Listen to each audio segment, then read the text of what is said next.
People,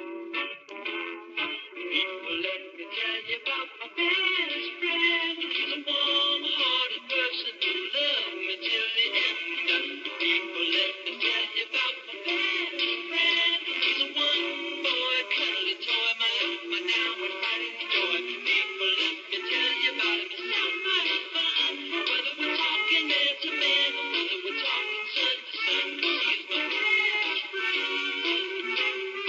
Yeah, he's my best friend. La la, ba la la la, yeah, ba la la la, ba la la la, yeah.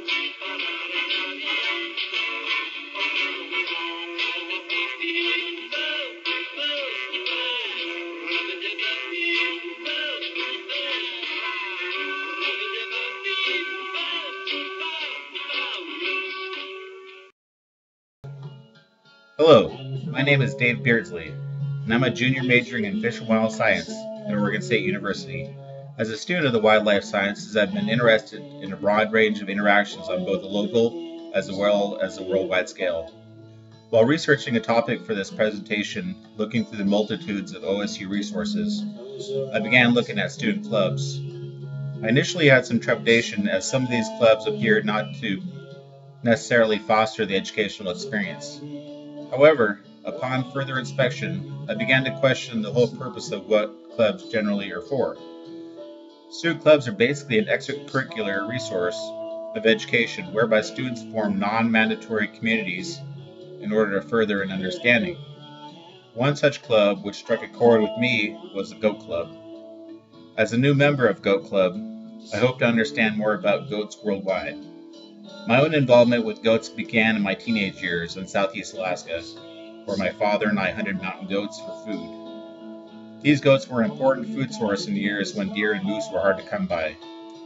In addition, I've noticed firsthand the importance of goats in my travels to Latin America and North Africa. These animals not only provided sustenance, but also, according to GoatWorld.com and EventAtTheFarm.com, provides goods and services such as transportation, goat milk, clothing, and companionship. And goats provide these aforementioned goods and services in areas which are inhospitable to many other mammals in desert-like biomes.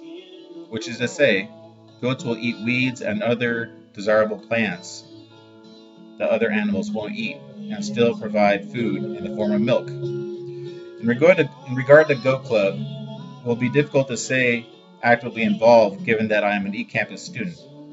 However, Goat Club does have a Facebook page, and in this way, I'm not confined to patiently waiting at home, alone, waiting for the next Goat Club announcement on the OSU Club homepage.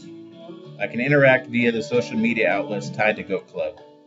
This works out well, as I might find myself enamored with some specific aspect of goat education that another Goat Club member has, and I can simply interact directly with that person via social media, such as Facebook. Or I could interact with other social media, such as Twitter, for example, if I had a burning question about goats which required an immediate response. In this way, the challenges of being an eCampus student are mitigated to some extent. Perhaps the most interesting trivia I've learned about goats, not necessarily from Goat Club, but from other websites online, include: number 1, cashmere comes from cashmere goats, and cashmere is not actually a wool, like the wool of the sheep, but actually undercoat hair. Number 2, cashmere from goats has been manufactured in Nepal and Kashmir, India for thousands of years. For your information, Kashmir, India has a different spelling than the cashmere sweater. Thirdly, China has become the largest producer of raw cashmere in the world, estimated at 10,000 tons per year. In closing, I would like to add that my education through Goat Club is not indefinite. It's merely a tool to help me get what I want, which is more knowledge about goats. Thank you, Oregon State University.